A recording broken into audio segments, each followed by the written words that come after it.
Los pobres no saben la diferencia entre el dinero real y el dinero falso. La gente se me acercaba diciendo, oye, ¿en qué deberíamos invertir? ¿En qué deberíamos invertir? Y os voy a enseñar lo que tengo en mi bolsillo.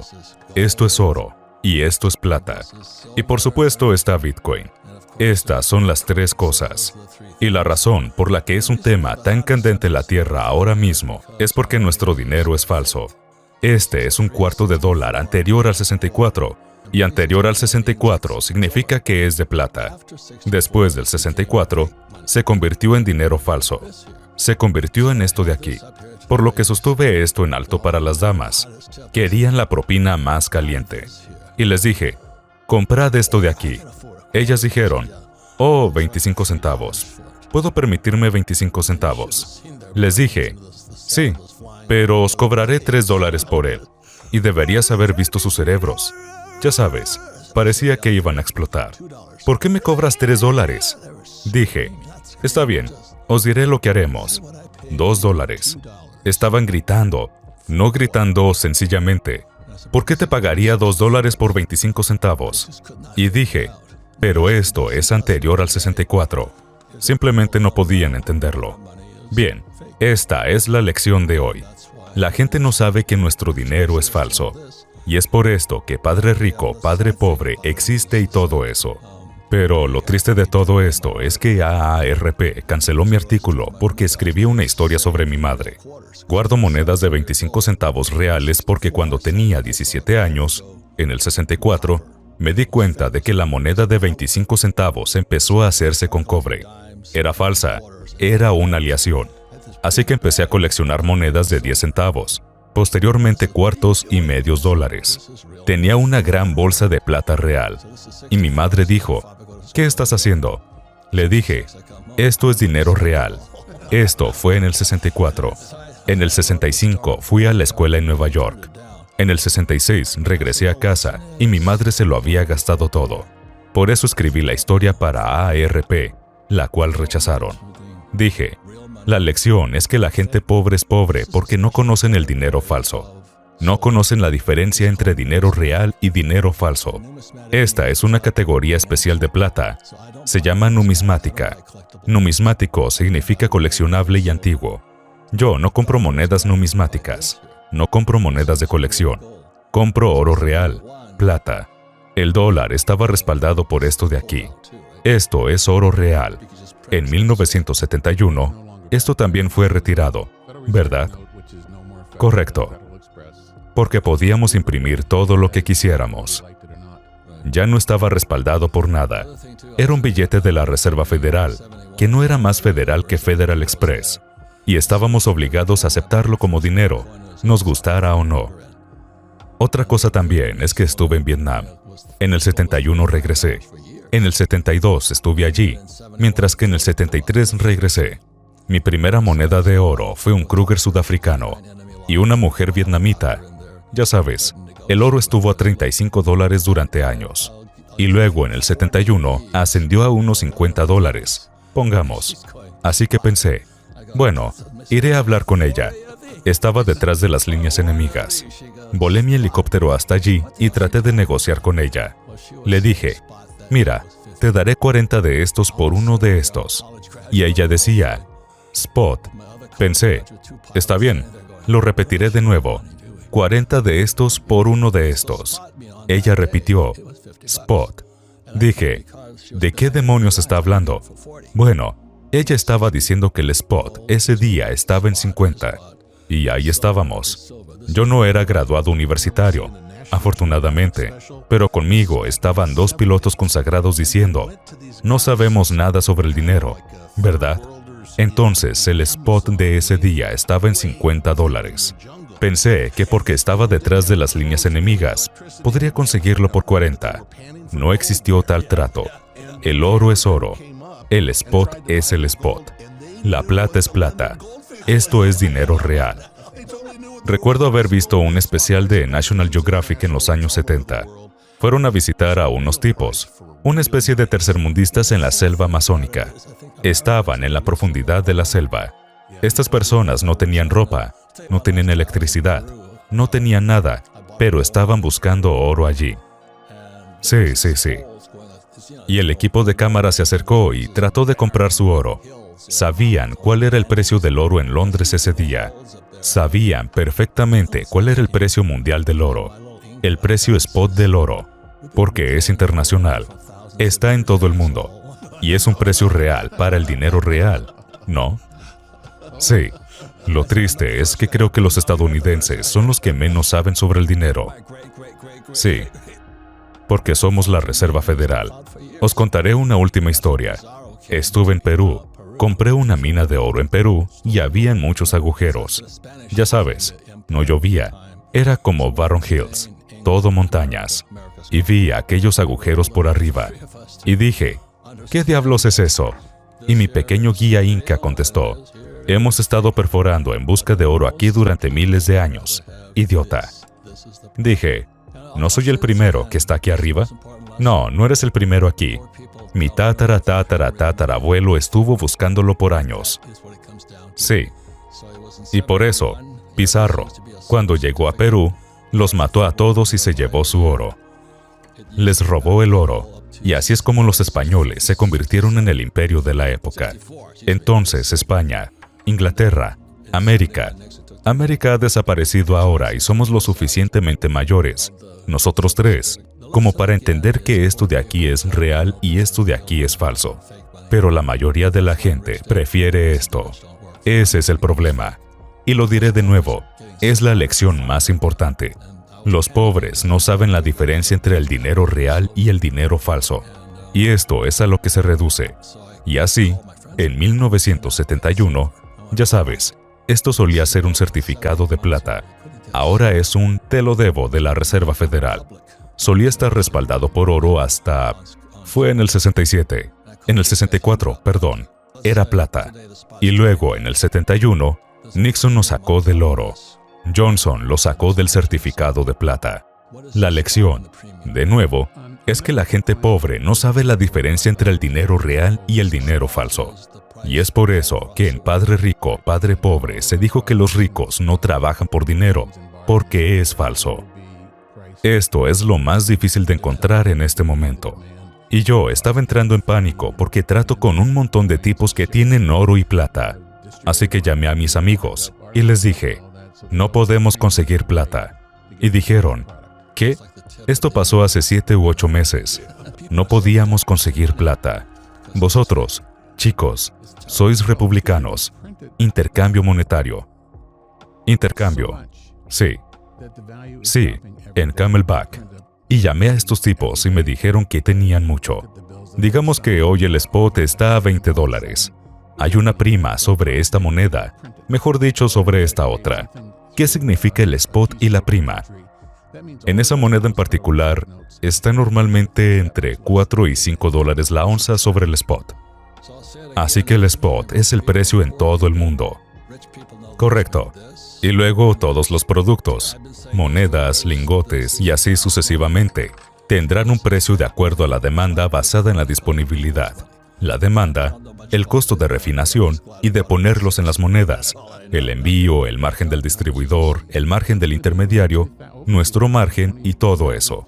En definitiva, siempre hay una prima que tienes que pagar para obtener el producto terminado. Es como la propina al final de la cena. La gente está tan desesperada por el dinero porque esto es falso. Es terrible. Bueno, como pueden imprimir tanto, el valor cae cada día. Imprimieron miles de millones todos los días. Mira las facturas que emitieron de 1.7 billones. ¿De dónde sale ese dinero? Bueno, tienen que imprimirlo o tienen que crear algo, como un comando directo para el teclado. Esto significa que el resto de esos billetes de la Reserva Federal que hay ahí fuera valen mucho menos cada día. Esto es basura. Voy a decirlo de nuevo. La diferencia entre la gente rica y la gente pobre es que la gente rica sabe la diferencia entre esto y esto. He estado diciéndolo durante años. Esto es el dinero de Dios. Esto es dinero falso. Me gusta Bitcoin. Lo llamo el dinero de la gente. Ahora no sé mucho acerca de Bitcoin, pero estoy contento de haberlo comprado a 6. Esto es todo lo que sé ahora. Dios mío, ¿cuánto cuesta esta cosa de aquí? Eso tiene que estar en 2,000, por encima de los 2,000, 2,050 o más. 10 onzas de oro. Eso parece dinero de verdad, ¿no, Robert? Los bancos no lo quieren. Trata de depositar 20,000 o 50,000 dólares en efectivo. Te rechazarán y dirán, bueno, tenemos que hacer esto, aquello y lo demás allá. Tenemos que presentar este formulario o tenemos que hacer esto otro. Hey, prefiero una transferencia bancaria que dinero en efectivo en cualquier ocasión. Digamos que adquiero 1 millón o 2 millones de dólares en efectivo que los bancos no quieren coger. Cuando esta moneda sea repudiada, voy a quedar atascado. Al igual que lo estuvo la gente en Alemania. Por 2 veces, en el siglo XX, acarreaban barriles llenos de marcos alemanes para poder hacer frente al pago de la cesta de la compra. En 1964 yo tenía 17 años y empecé a observar cosas como esta. Era cobre. Los romanos hicieron lo mismo al final de su imperio. Entonces, ¿qué querían hacer cuando pusieron cobre en esta cosa? La ley llamada Ley de Gresham. ¿Qué significa la Ley de Gresham? Que el dinero malo saca el dinero bueno de la circulación. Así que este dinero se escondió. Tenía bolsas de él. Iba a Cari, cogía mis dólares, iba al banco y sacaba todo el dinero falso y escondía el dinero real. Yo no sabía lo que estaba haciendo. Tenía 17 años. Realmente no era el chico más brillante de la pandilla, pero sabía que esto era falso. Quiero decir, sigue siendo falso ahora. Y luego, cuando volví de la escuela 1 año más tarde, mi madre se lo había gastado todo. La lección fue una lección poderosa. AARP lo rechazó. Dijo, estás siendo cruel con tu madre. Y yo estaba, ok. Dije, de todas maneras, la gente pobre no distingue el dinero real del falso. Lo que pasó en 1971 es que esto se convirtió en deuda. Por esto, en nuestra compañía, en Padre Rico, animamos a la gente a usar deuda. Hay 10 razones principales por las que los ricos se arruinan y una de las razones por las que quiebran es porque no tienen un plan para el dinero, ya que no tienen ni idea de lo que es el dinero. Bueno, he estado hablando con gente todo este tiempo que son multimillonarios. Vendieron su negocio, hicieron eso o aquello y ahora tienen todo ese dinero en efectivo inmovilizado en el banco y me preguntan, ¿crees que debería comprar algo de oro con parte de esto? Contesté, bueno, sabes lo que están haciendo con el dólar, sabes que siguen imprimiéndolos. No pueden imprimir oro. Ahora dime, ¿cuánto puedes permitirte perder con todo ese dinero en el banco? Yo te diría que dejes parte ahí y que consigas el resto en oro. Es un riesgo mayor tener papel moneda. Se está depreciando. Es una pérdida garantizada. Y eventualmente, estos van a carecer de valor. Estamos en el año 51 de dinero fiduciario desde que Nixon cerró la ventana del oro. Una moneda nunca había durado más de 50 años hasta ahora, y estamos en el año 51. ¿En dónde radica la diferencia actualmente? En el 71. Hasta el 2022. ¿En qué somos diferentes? Mira lo que han hecho en Venezuela. Era uno de los países más ricos de América del Sur, en realidad de todo el hemisferio occidental. Mira lo que le han hecho a Argentina. Mira lo que han hecho en Cuba. Mira lo que han hecho en México. Los mismos principios económicos que rompieron allí, estamos haciendo lo mismo aquí. Alguien me preguntó una vez, ¿cuántas monedas de papel han quebrado o han perdido valor con el tiempo? Y la respuesta es todas. Todas. Es el futuro de lo que la gente sigue manteniendo. Simplemente no han llegado a su destino final todavía. Es como he comentado, tenía 17 años en 1964 y sabía que algo estaba mal. Era por la ley de Gresham. Y creo que una de las razones por las que soy una persona rica es porque sé distinguir lo real de lo falso. Entonces, cuando Nixon sacó al dólar del patrón oro en 1971, yo no sabía realmente lo que eso significaba. Estuve en Vietnam en el 73. Volví en el 74 hicieron esto legal. Recordad que era ilegal. Así que tuve que hacer contrabando. Estaba en Hong Kong para comprar un Krugerrand sudafricano en Hong Kong. Tuve que introducirlo de contrabando en el país. Fue en el 74.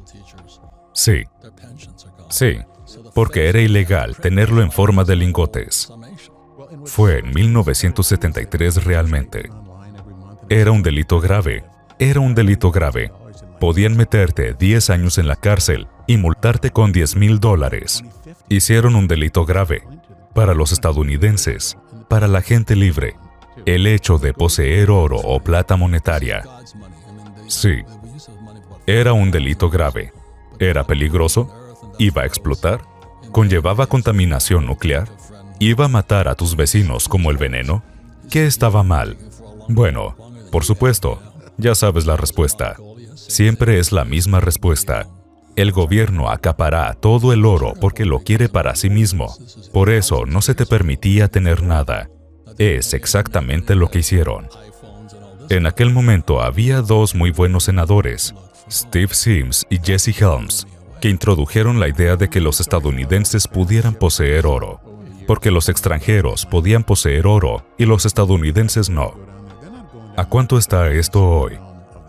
2050. Entonces, ¿por qué guardar esta basura? Es todo lo que estoy diciendo. Es falso. Es una buena forma de resumir. Es falso. Es un truco. Otra cosa que quiero decir, porque soy un aficionado a la historia, fue la única materia que hice bien en la escuela. La razón por la que ni siquiera me gusta el 401k es porque en 1974, cuando Ford permitió de nuevo que pudiéramos poseer oro, nos metieron en el 401k, la ley ERISA. Y hasta hoy en día, esa es la mayor razón por la que quieres tener oro, porque nuestras pensiones, ya sabes, a medida que siguen subiendo las tasas de interés, nuestros 401k bajan. Pero no solo... Este es mi libro escrito con Ned Seidel. Nuestras pensiones están en la quiebra. Los bomberos, los policías, los maestros de escuela, sus pensiones han desaparecido. La Fed va a tener que imprimir. Ese es todo mi resumen. Bueno, y lo que es una locura también es que cuando recibes tu estado bancario cada mes, dices, oh Dios mío, tengo $500,000 en mi plan de pensiones. Eso me va a durar hasta el año 2050. No va a ser así. En primer lugar, el dólar no va a existir y las pensiones también han desaparecido, pero el oro estará ahí para siempre. Esto es el dinero de Dios. Es decir, solíamos tener dinero como hace unos 5,000 años, porque Dios lo puso aquí, en la tierra. Cuando estaba en los Andes, con mi viejo amigo Inca, dije, caramba, hay muchos agujeros. Él dijo, sí, hemos estado cavando por mucho más tiempo que tú. Y en Mongolia igual. Hay un lugar llamado el tablero de ajedrez. Tienen el tablero de ajedrez porque los mongoles, esto fue hace miles de años, cavaban en busca de oro.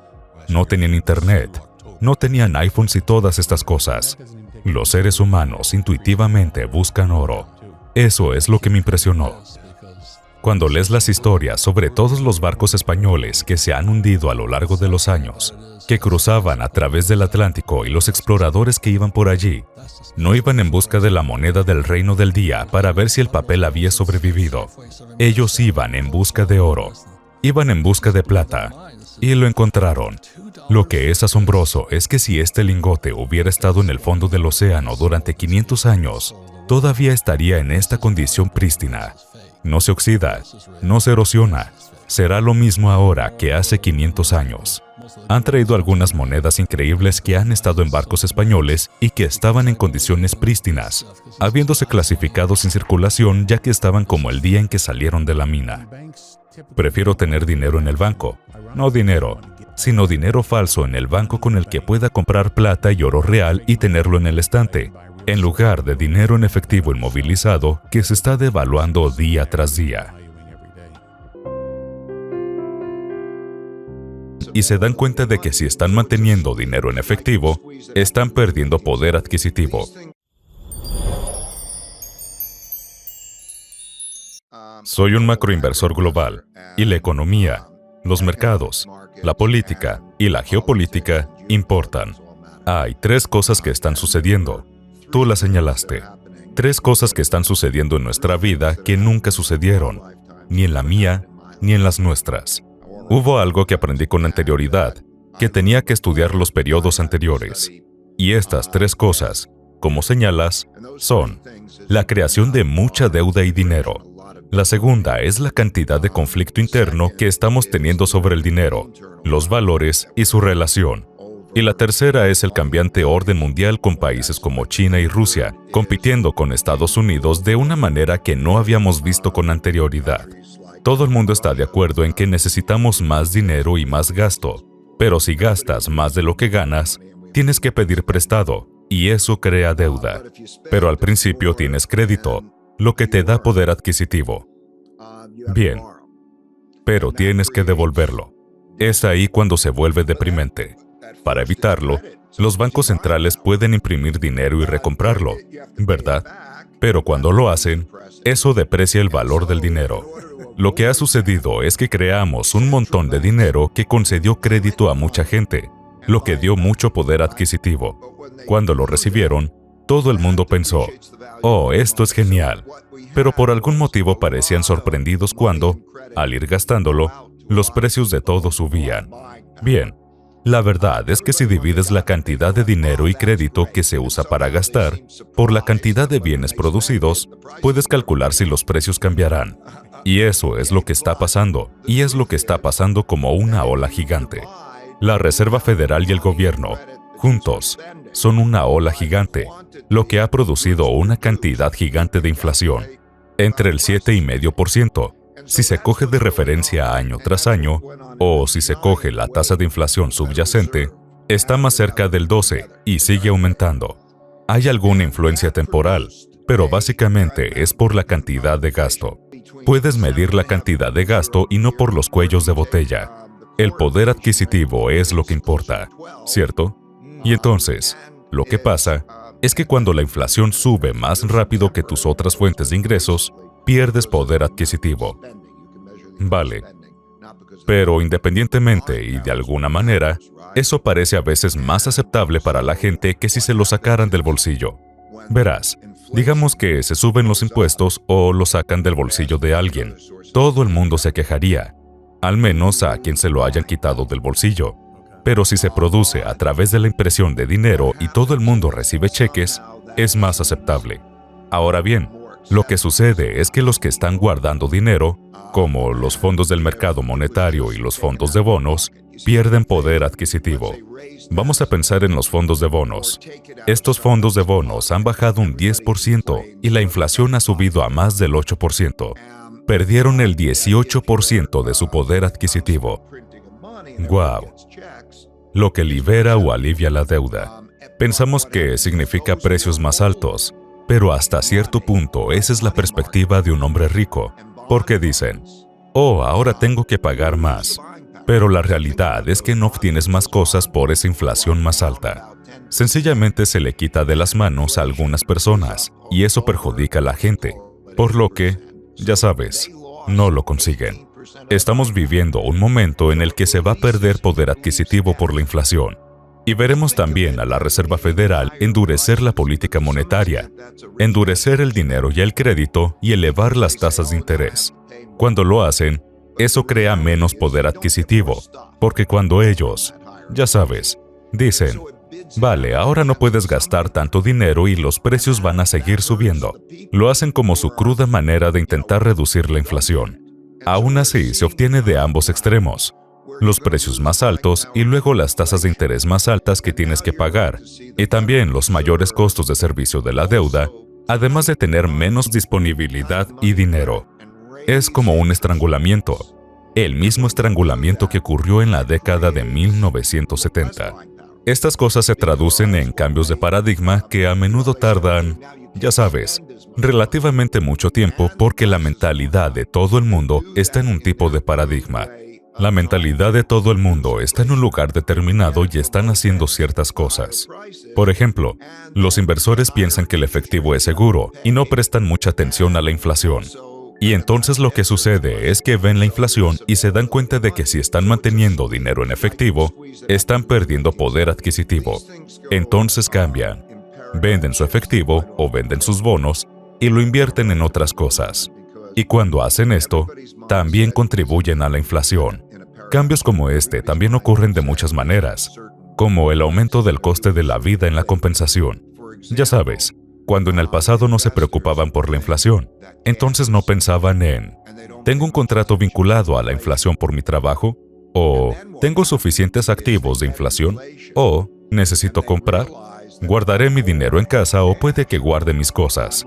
Y así, este péndulo oscila de una mentalidad y un posicionamiento a otra mentalidad y a otro posicionamiento, que en las primeras etapas tiende a ser autorreforzante. Estas acciones producen más inflación y más psicología inflacionaria hasta que se va al extremo opuesto. Ya sabes, como en la década de 1970. La gente se sorprendió de lo que pasó porque no estaban demasiado acostumbrados a la inflación. Entonces hubo inflación, y al principio osciló. Luego, al final de la misma, dijeron, la inflación nunca terminará y nadie está posicionado para este nunca jamás. Y luego, por supuesto, lo que sucedió fue tan malo que entonces el Banco Central se fue al extremo opuesto y les pilló por sorpresa. Y así, los años 80 fueron un periodo diametralmente opuesto al de los años 70, donde tenías la caída de la inflación, altas tasas de interés reales y así sucesivamente. Esto hizo que los peores activos para poseer en los años 70 fueran los bonos, y los mejores activos para poseer en los 80 fueran los bonos. Así es como se ven estos cambios en la dirección del péndulo. La polaridad política es la mayor desde 1900. La cantidad de compromiso es la más baja que ha habido. Se mide por cómo la votación de la gente oscila entre las líneas de los partidos. Bien. Hay dos monolitos, y están en guerra entre sí, ¿de acuerdo? Y tenemos el populismo, que es que tienes que ponerte de un lado o del otro, ¿vale? Y entonces, cuando las causas que la gente apoya son más importantes para ellos que el sistema está en peligro.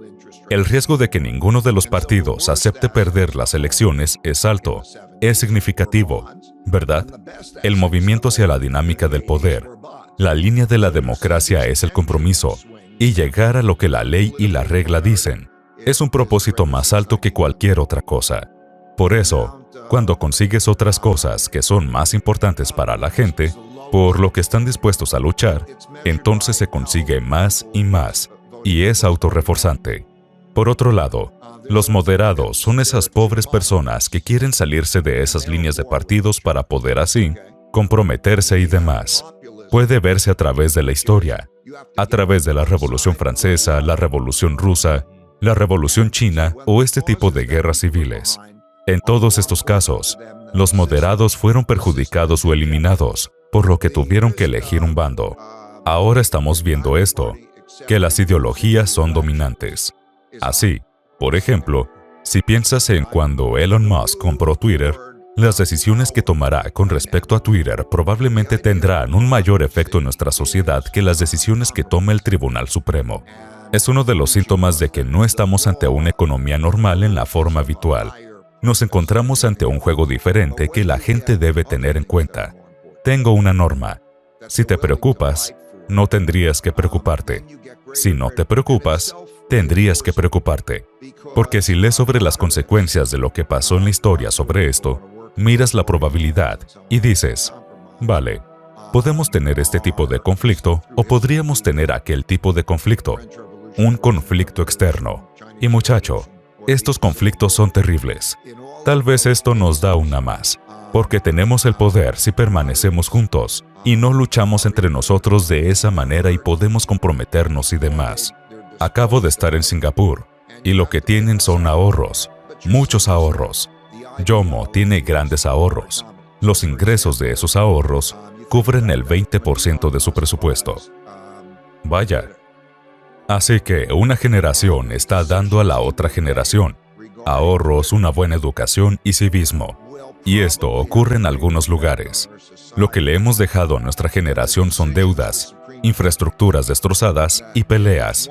Lo que quiero decir es que la respuesta es que si nos portamos bien los unos con los otros, somos productivos y ganamos más de lo que gastamos. No tendremos problemas. Si yo fuera presidente de Estados Unidos, tendría un gabinete bipartidista para intentar reunir a los moderados de ambos bandos. Tendría un programa económico que sería elaborado como el Proyecto Manhattan, en el que la gente de ambos bandos, no los extremos de ambos bandos, sino gente inteligente de ambos bandos, haría cambios. Yo tengo mis propios cambios que podrían ocurrir, pero en los que aumentarían el tamaño del pastel y se dividiría bien. Cuando digo dividir, me refiero a avanzar mucho más hacia la igualdad de oportunidades en la que la gente sea productiva. Bien, describiré el ciclo. Por un orden. Con esto me quiero referir a un orden mundial o doméstico. Es decir, el sistema que está en su lugar está dirigido por las personas que tienen el poder y luego se determina cómo es el sistema. Normalmente se cambian los órdenes por las guerras porque hay un conflicto. Y entonces, vale, ¿cómo se resuelve el conflicto? Teniendo una guerra. La Segunda Guerra Mundial terminó en 1945. Estados Unidos ganó la Segunda Guerra Mundial dominantemente. Se hizo rico, el país más rico del mundo, teniendo el 80% del dinero mundial. El dinero por aquel entonces era el oro. Tenía el 80% del oro del mundo y un ejército dominante. Tenía el monopolio en eso. Y contaba con la mitad de la economía mundial. Por eso, estableció las reglas. Es la razón por la que las Naciones Unidas están en Nueva York, el FMI y el Banco Mundial de Washington, D.C. Fue el orden mundial americano porque era el poder dominante. Ahora, cuando eres una potencia dominante, también estas guerras son una especie de grandes igualadoras. La gente vuelve de la guerra. No es que vuelvan algunos ricos y otros pobres de la misma manera.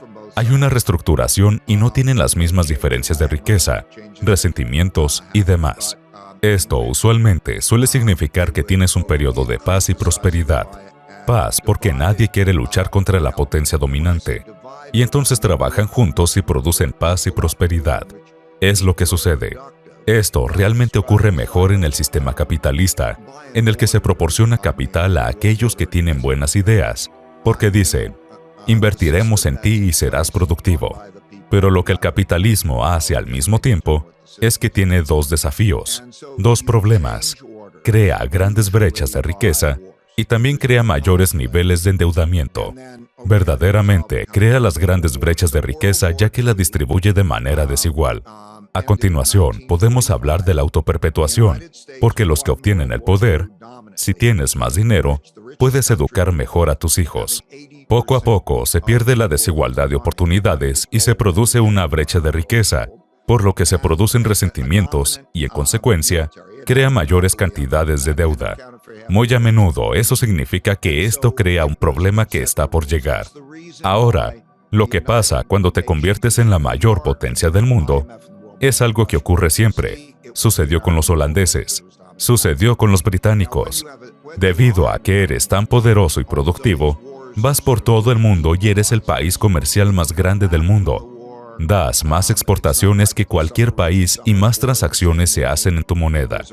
Y así, todo el mundo utiliza tu moneda, que se convierte en la moneda de reserva del mundo, porque todo el mundo está utilizándola. Y al ser la moneda del mundo, se quiere ahorrar en ella. Y así, diferentes países ahorran en ella, lo que significa que te la prestan y eso aumenta tu deuda con los extranjeros, porque ellos, cuando tienen un bono o dinero en efectivo, te lo están prestando para recuperar los dólares en el futuro. En definitiva, esto es también uno de los ingredientes básicos, que se suma a las brechas de riqueza. También tenemos un cambio en las generaciones y en la psicología generacional. La generación más grande, en el sentido de que fueron los que lucharon en la guerra, los que apreciaban las cosas básicas y, ya sabes, ese tipo de cosas. Además, lo que pasa es que te vuelves, cuando estás en la cima, te vuelves más caro y a menudo más decadente. A lo que me refiero con decadente es a que tiendes a gastar en cosas que no son buenas inversiones y que no duran mucho, porque se basan en el entretenimiento en aras de comprar. Así, Por ejemplo, en Estados Unidos, recuerdo cuando teníamos una renta per cápita 40 veces superior a la de China y empezamos a pedir prestado a China. De todas maneras, estos son los ingredientes, y entonces empiezas a ver que causan problemas. El problema financiero, el problema del conflicto interno y demás. Luego, el tipo de lucha de la que estamos hablando es muy interesante, porque a mediados de 1600, esto es interesante, a mediados de 1600, hubo 30 años de guerra. Lo llamaron la Guerra de los 30 años, en Europa. Y simplemente no dejaban de darse palizas los unos a los otros. Y fue entonces cuando se inventaron los países tal y como los conocemos. Antes de eso no había fronteras. Lo que importaba era el poder. Si tú querías algo que el otro tenía, ibas y lo cogías, y él hacía lo mismo contigo. Tuvieron esa constante pelea sobre las cosas. En 1600 peleaban por la religión también. Ya sabes, sufrieron la reforma religiosa y las otras que también tenían que ver con el poder, porque la iglesia era poderosa. En definitiva, inventaron los países tal como los conocemos, con fronteras. Eres tú el que determina lo que pasa en tus fronteras y demás. Con esto, en los siguientes 100 años, casi no hubo guerras. Interesante. Pero cuando llegó el momento, no había un sistema jurídico universal. Ya sabes, no había una policía universal. Entonces, si no tienes un sistema jurídico universal, se han hecho intentos por parte de las Naciones Unidas, o antes por la Liga de las Naciones, que también lo intentaron. Pero el poder manda, y entonces vas a tener pruebas de poder. Todo se reduce a pruebas de poder. Quiero que todo lo que digo no sea opinable. Un indicador líder muy grande es el nivel relativo de educación. Aquellos que tienen una población más educada. Y puedes ver los números subir. Puedes ver los niveles de educación en un país u otro, subir o bajar en estos gráficos. Puedes ver cómo estaba Estados Unidos en cuanto a su educación y cómo estaban otros países. Y si esa brecha está mejorando o está empeorando. Porque los niveles de educación son muy indicativos para el bienestar en el comportamiento económico. También tenemos al Estado de Derecho. En los países que tienen Estado de Derecho y tienen respeto hacia la ley ya que mantiene el orden y la eficacia, cuando las tasas de criminalidad suben, es un problema. Un indicador muy bueno son los niveles de corrupción. Hay un índice de corrupción que tienen todos los países. Se puede obtener para cada país. Se puede ver que siempre cambia y a medida que sube, hay una correlación negativa del 52% respecto al crecimiento de un país y su corrupción en los próximos 10 años.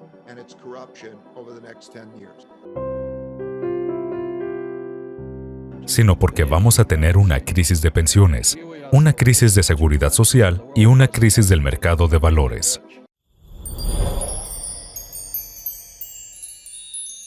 No ahorro dinero en efectivo, ahorro oro y plata, y es lo que he estado ahorrando la mayor parte de mi vida. ¿Sabes? Tengo toneladas. Literalmente tengo toneladas de oro y plata. Para mí eso es efectivo, porque es líquido. Si tengo una moneda de oro, puedo gastarla hoy. Así que prefiero ahorrar monedas de oro y monedas de plata, y es lo que hago. Poseo minas de oro y minas de plata. Es lo bueno de ser mayor en todo esto.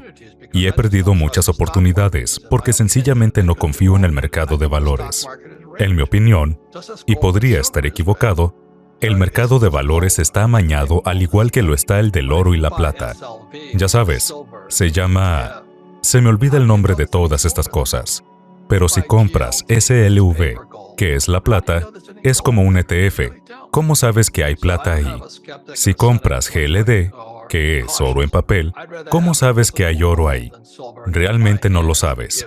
Soy una especie de escéptico y un cínico, así como cauteloso.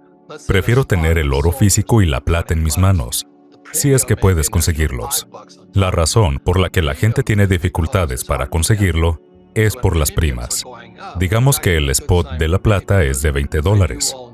La prima puede ser extra de $5 en la parte superior.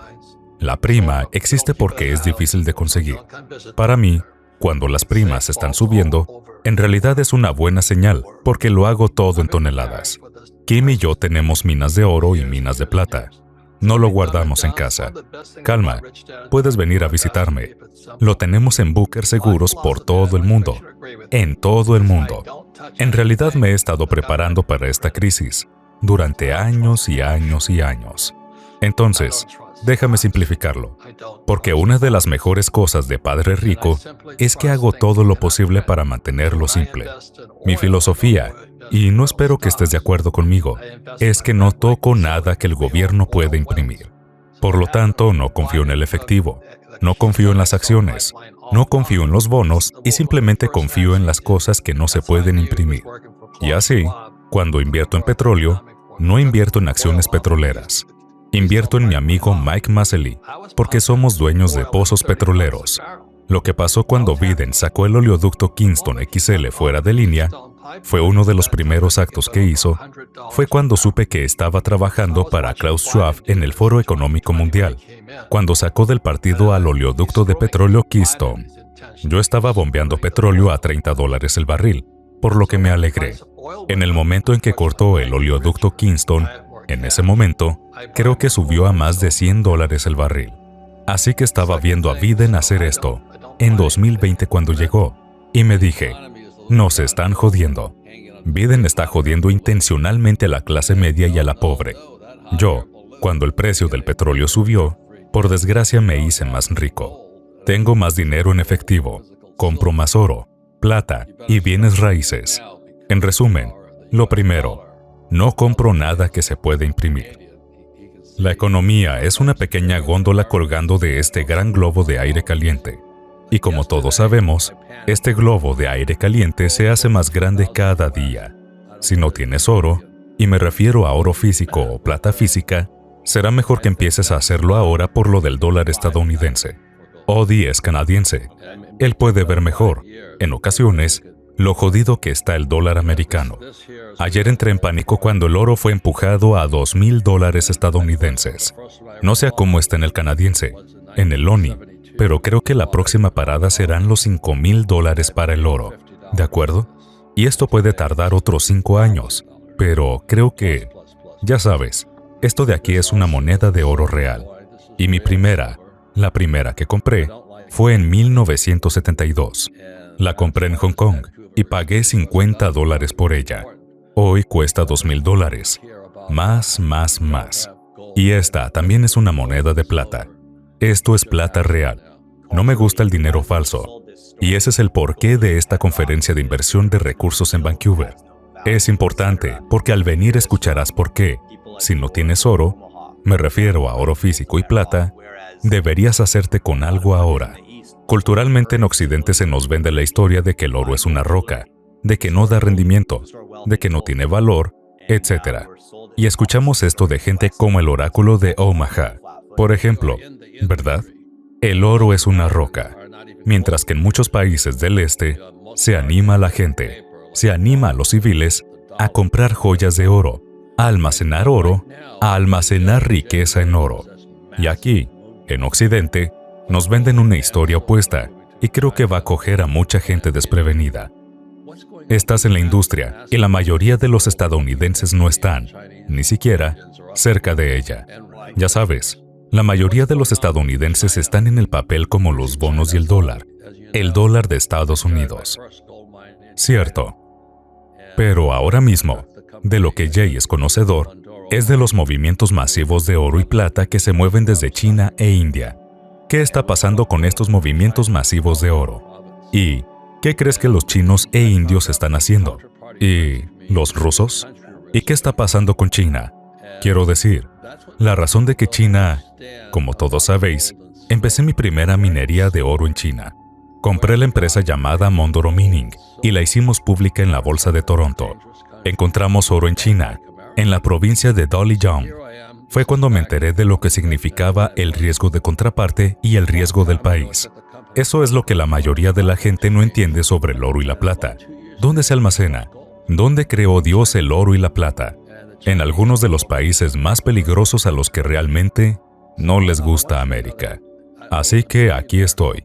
De nuevo, me he olvidado de ciertas cosas porque fue hace mucho tiempo, pero hice la empresa pública en la Bolsa de Valores de Toronto.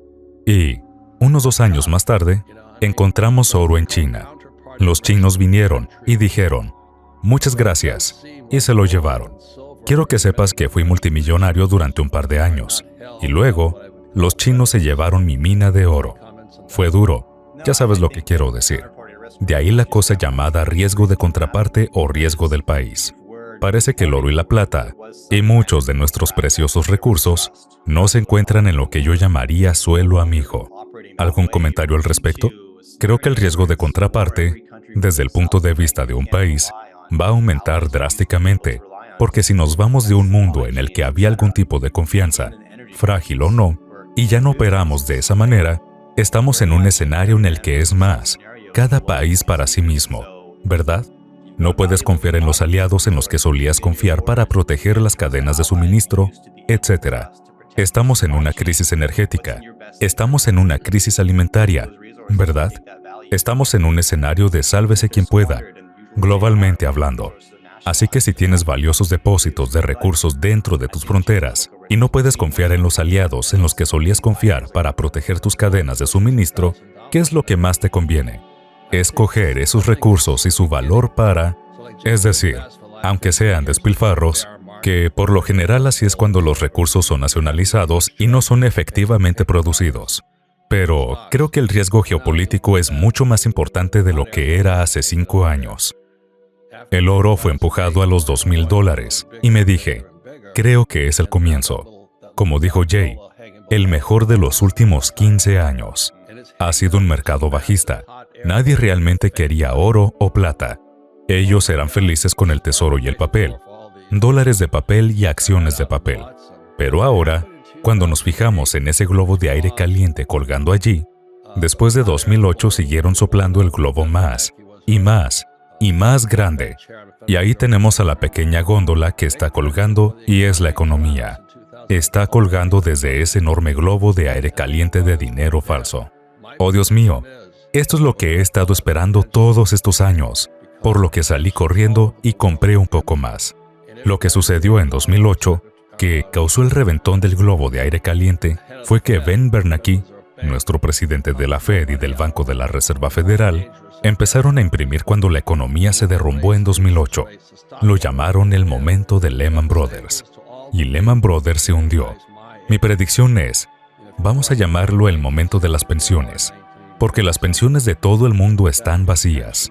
Cada vez que Jay Powell, nuestro secretario, no nuestro secretario, sino nuestro jefe de la Fed, del Banco de la Reserva Federal, bombea más dinero ahí fuera, más peligroso se vuelve para la gente.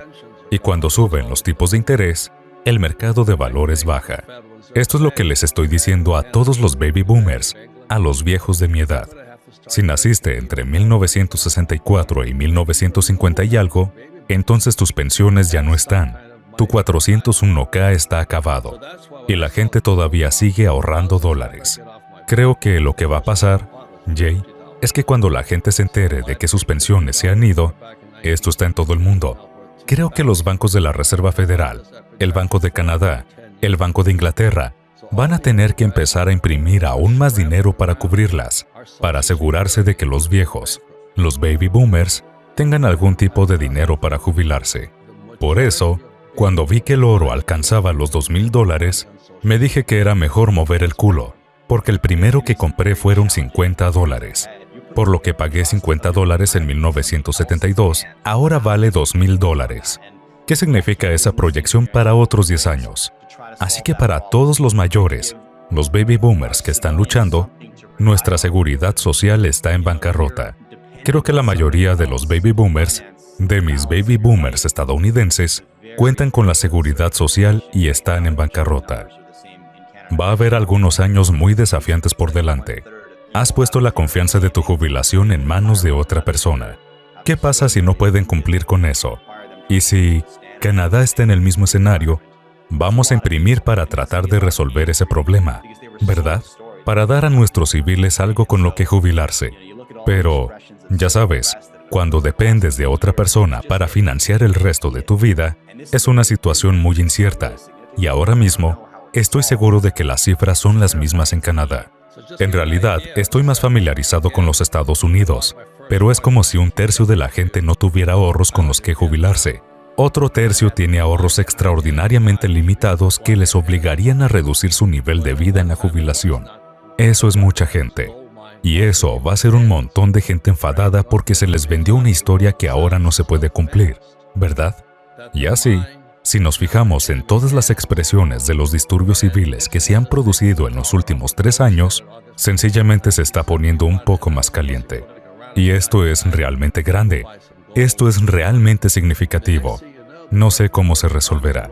Es aterrador para mí.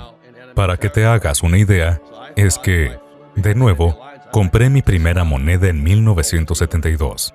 Yo era un piloto en Vietnam y tuve que volar detrás de las líneas enemigas. La razón por la que volé detrás de las líneas enemigas fue porque en un momento, no fue en realidad un momento, esta mina de oro estaba en manos de Estados Unidos, ¿verdad? Pero el ejército vietnamita bajó hacia el sur tan rápido que la mina quedó en manos enemigas. Nixon acababa de sacar al dólar del patrón oro el 15 de agosto de 1971 y yo estaba dando vueltas. Dije, tengo tiempo, iré a comprar algo de oro de esa mina.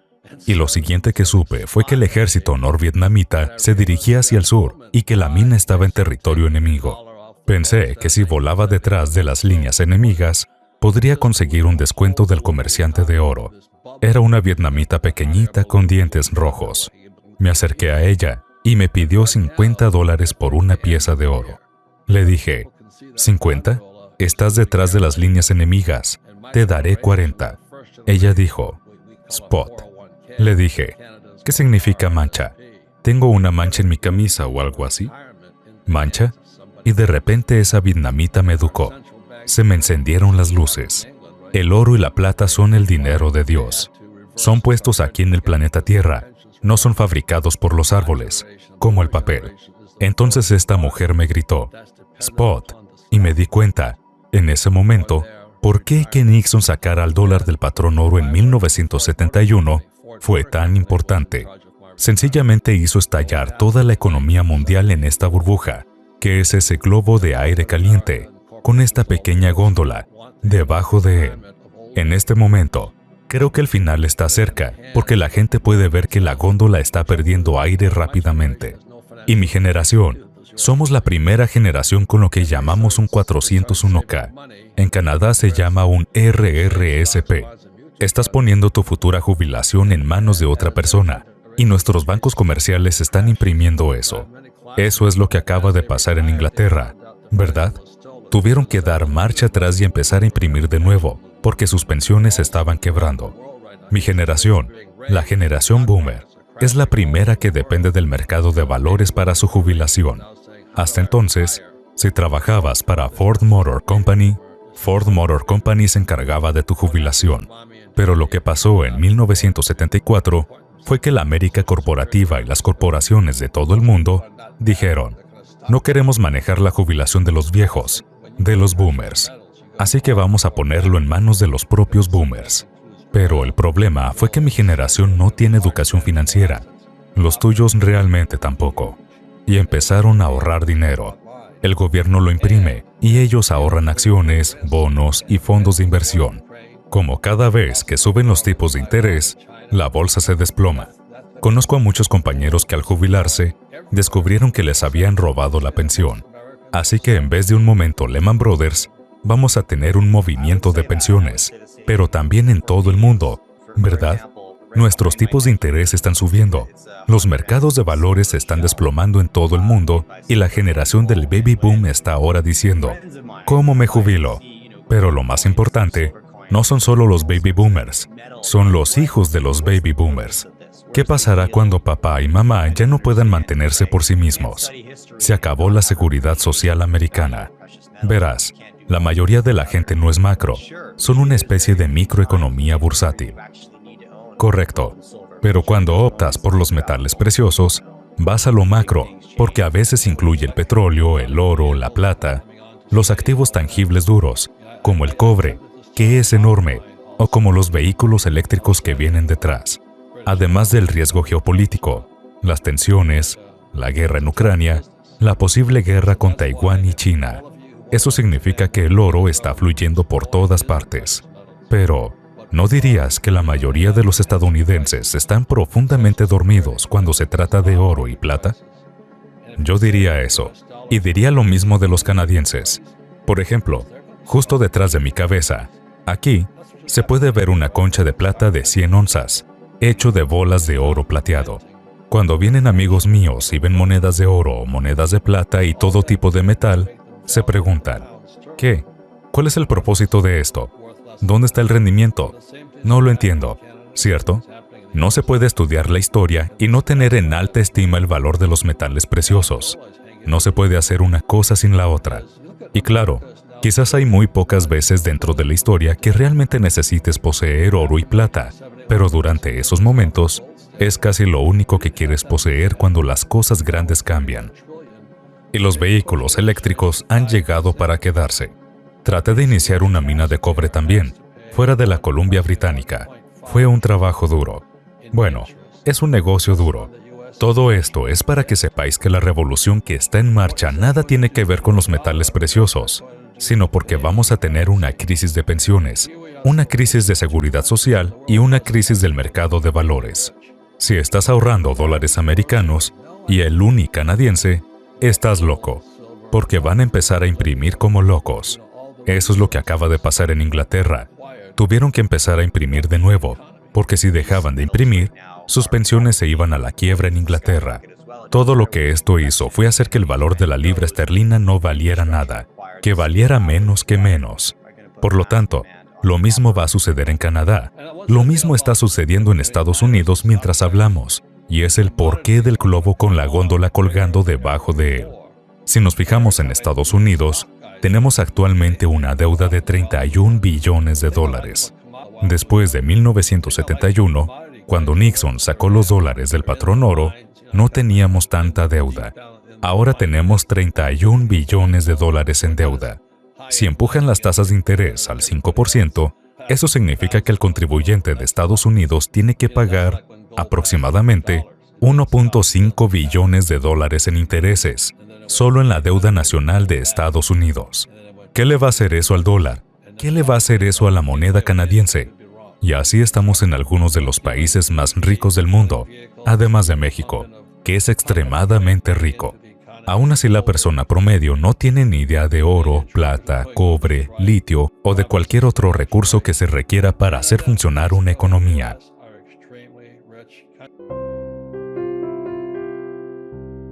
Lo que defendemos es lo que los ricos enseñan a sus hijos sobre el dinero. Buenos días, voy a entrar en mi tema favorito. A esto se le llama triángulo BEI. Para aquellos que no lo han visto nunca, en SBI E significa empleado, S significa autónomo o pequeña empresa, B significa gran empresa e I significa inversor. Para ser un B o un I, tienes que tener lo que se llama el triángulo BEI. La definición de una gran empresa frente a una pequeña empresa es que una pequeña empresa tiene menos de 500 empleados y la B tiene 500 o más. Eso es según la definición de Forbes. Otra cosa también es que como inversionista, no me importa si es con bono de acciones, bienes raíces o un negocio, como inversionista siempre estoy estudiando el triángulo BEI. Quiero saber qué tan bien estructurado está antes de poner mi dinero en el acuerdo. El problema de la mayoría de los S es que no pueden dejar de trabajar, porque si dejan de hacerlo, los ingresos se detienen. Como si eres un dentista, si dejas de ejercer, los ingresos se detienen. Estas son algunas de las diferencias. Mi padre rico me entrenó para construir negocios aquí. Así que lo más importante es la misión, la siguiente parte es el equipo y después va el liderazgo. Cuando te fijas en esto de aquí, una de las razones por las que fui a la escuela militar durante 4 años, es que en la escuela militar lo más importante es la misión. ¿Eres un jugador de equipo? Algunas personas lo son, otras no, y si no eres un jugador de equipo no puedes ser un líder. Por eso nos entrenamos constantemente durante 10 años de mi vida, misión, equipo y liderazgo. Tuve que seguir órdenes y luego dar órdenes según el caso. Esto es la escuela militar tradicional y aquí está la escuela de negocios tradicional. A veces, cuando conozco a la gente que tiene un negocio y un nuevo producto caliente, piensa que el producto lo es todo. El producto apesta. El mundo está lleno de productos. Si alguna vez vas a Hong Kong, verás productos que salen de ese lugar por todas partes. Luego está lo legal. Desafortunadamente tienes que tener abogados, porque te tienes que proteger. Incluso con los bienes raíces tienes que tener claros los límites y las líneas de propiedad. Incluso la propiedad intelectual. Quiero asegurarme de que mi propiedad está definida, por ejemplo en Israel. El problema está en la disputa de la propiedad que posee esa tierra. Es decir, con un sistema de negocios. Un coche es un sistema de sistemas. El cuerpo es un sistema de sistemas. Está el sistema cardiovascular, el sistema pulmonar, el sistema cerebral, el sistema digestivo y todos los demás. Como empresario, siempre estoy armando sistemas que tradicionalmente hacían los ingenieros, como sistemas web, sistemas de contabilidad, sistemas de marketing y demás. Realmente, como propietario de un negocio, no quiero hacer nada de esto, pero quiero tener a alguien a cargo de mis sistemas. Así haré menos, pero ganaré más dinero. Entonces esto es la comunicación. Ventas, marketing, comunicaciones externas, comunicaciones internas. Francamente, me costó mucho la transición del ejército al mundo civil porque a muchos civiles, cuando salí del ejército, no les gustaba que les llamasen diciendo «Oye, gilipollas, haz esto». Realmente no les gustaba y podían llegar a demandarte por ello. Tuve que aprender a cambiar mis comunicaciones internamente y... Luego, la razón por la que fui a Xerox cuando salí del ejército fue para aprender a vender las comunicaciones. La razón por la que la mayoría de la gente no puede vender es porque no han sido entrenados para hacerlo, pero también porque tienen miedo al rechazo. El último es el flujo de caja. Si una persona maneja mal su flujo de caja, no importa cuánto dinero tenga. Todos sabemos de gente que tiene mucho dinero pero que están en quiebra a fin de mes. Así que esto se le llama la línea de fondo de negocios. Y de nuevo, diré que en mi opinión, la razón número uno por la que los negocios fracasan es porque el empresario es pésimo en las comunicaciones. No sabe vender. Cuando escribí Padre Rico, Padre Pobre, no soy el autor que mejor escriba, pero soy el mejor autor de ventas y eso marca la diferencia. A menudo me encuentro con contables y abogados. Aquí están los contables, aquí están los abogados. Son gente muy inteligente, pero son aburridos. Es decir, no pueden vender. Entonces se enfadan porque un gamberro como yo llega y gana mucho dinero. Pero si miras a Steve Jobs, ese tipo puede vender tanto interna como externamente. Gates puede vender. Trump puede vender. ¿Entendéis? Por esto de lo que vamos a hablar hoy es de la comunicación externa. La comunicación interna es un tema diferente. Trata más de los aspectos de la constitución y construcción de equipos. Así que la forma en la que fui entrenado en cuanto a las comunicaciones es esta.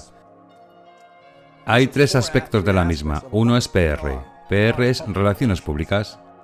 La siguiente es el marketing. Y después vienen las ventas. Como empresario, cuando conozco a alguien que se acerca a mí y me dice «Tengo este gran nuevo producto», mi primera pregunta es ¿se te da bien vender?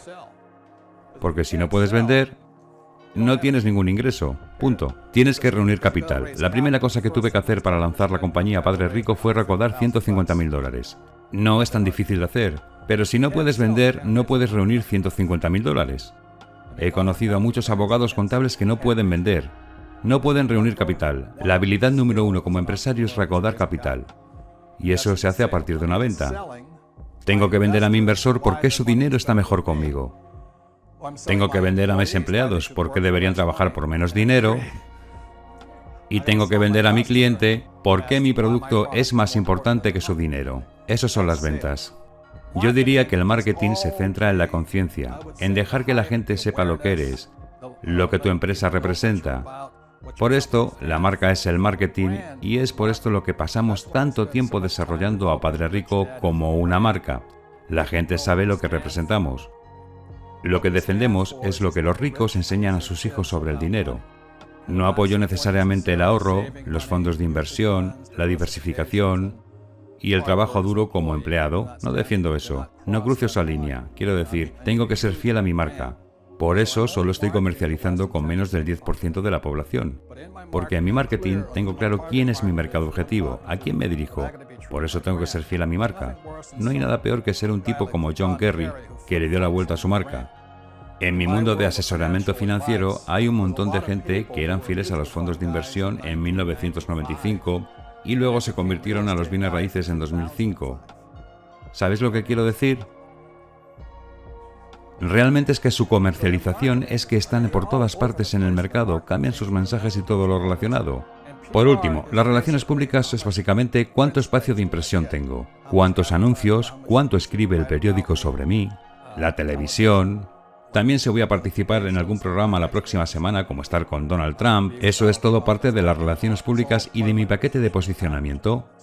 Padre Rico como compañía apesta aquí y apesta aquí. Somos terribles en esto. No tenemos ninguna comercialización. Donde ganamos es que somos muy fuertes en las relaciones públicas. Somos increíbles en las relaciones públicas por tener un libro que ha estado en la lista de bestsellers del New York Times durante 6 años. También por poder llamar a Donald y hablar con él y todo eso. No tiene precio y nunca me meto en esa relación. También cuento con mi amigo Blair Singer en las ventas. Él está en este extremo. De todos modos, si tus relaciones públicas apestan y tu marketing apesta, entonces tienes que vender como un loco. ¿Sabéis por qué? Porque no has hecho el trabajo preliminar para llegar a la venta aquí. Así que nadie sabe quién eres, qué representas, cuál es tu posicionamiento, cuáles son tus precios, si son altos, medios o bajos. Si no lo saben, como vendedor, tienes que sentarte y machacarles. Espero que hayas disfrutado del vídeo. Asegúrate de darle al botón de suscribirte para ver más vídeos increíbles como este. Esto ha sido Mentes Brillantes. Gracias por vernos.